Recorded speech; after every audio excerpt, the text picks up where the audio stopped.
रुझान सामने आ रहा, उसे लेकर नेताओं की प्रक्रिया भी आनी शुरू हो चुकी है। चलिए सुनाते हैं बीजेपी नेता क्या कुछ कह रहे हैं। देखिए, दो ही बड़े कारण भारतीय जनता पार्टी की जीत के आधार रहते हैं और इस बार गुजरात में भी, हिमाचल प्रदेश में भी। एक तो गुड गवर्नेंस और एक डेवलपमेंट। जो डिलीवरी होती है भारतीय जनता पार्टी के द्वारा जब वो शासन में आती है तो जनता लाइक करती है कि भाई ये गुड गवर्नेंस देते हैं और डेवलपमेंट के काम को आगे बढ़ाते हैं, जिससे शांति व्यवस्था भी अच्छी बनी रहती है और लोगों को सुरक्षा भी मिलती है। ये बड़े कारण है।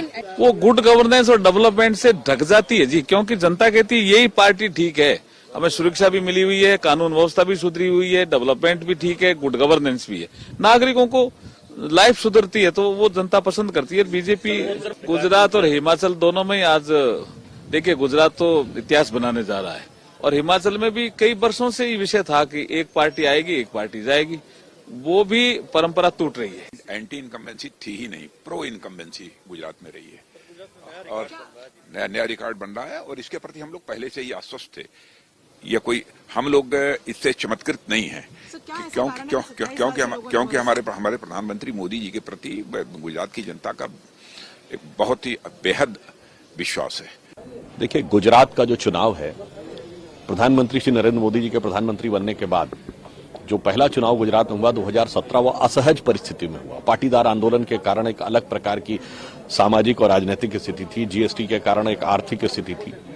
ये पहला गुजरात का चुनाव है जो सहज परिस्थिति में हुआ है, तो मुझे लगता है गुजरात में विकास के कार्य, जन कल्याणकारी योजनाएं और गुजरात की अस्मिता और उनके ऊपर श्री नरेंद्र मोदी जी के विराट व्यक्तित्व की अपार लोकप्रियता के कारण यह ऐतिहासिक जनादेश आ रहा है। और मैं ये भी कहना चाहूंगा कि गुजरात गृह मंत्री श्री अमित शाह जी का गृह राज्य है और हमारे मुख्यमंत्री भूपेंद्र पटेल जी के विषय में तो खुद मोदी जी ने कहा था कि नरेंद्र का रिकॉर्ड भूपेंद्र के नेतृत्व में टूटेगा, तो परिस्थितियां उस तरफ दिख रही हैं और बहुत स्पष्ट रूप से दिख रही हैं।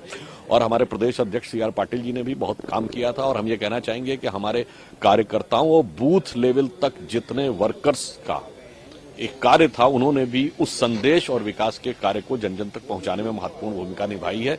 इसलिए मैं कह सकता हूं कि गुजरात में भारतीय जनता पार्टी अपना ही नहीं, किसी भी राजनीतिक दल का सर्वकालीन सर्वश्रेष्ठ प्रदर्शन करने की तरफ बढ़ रही है।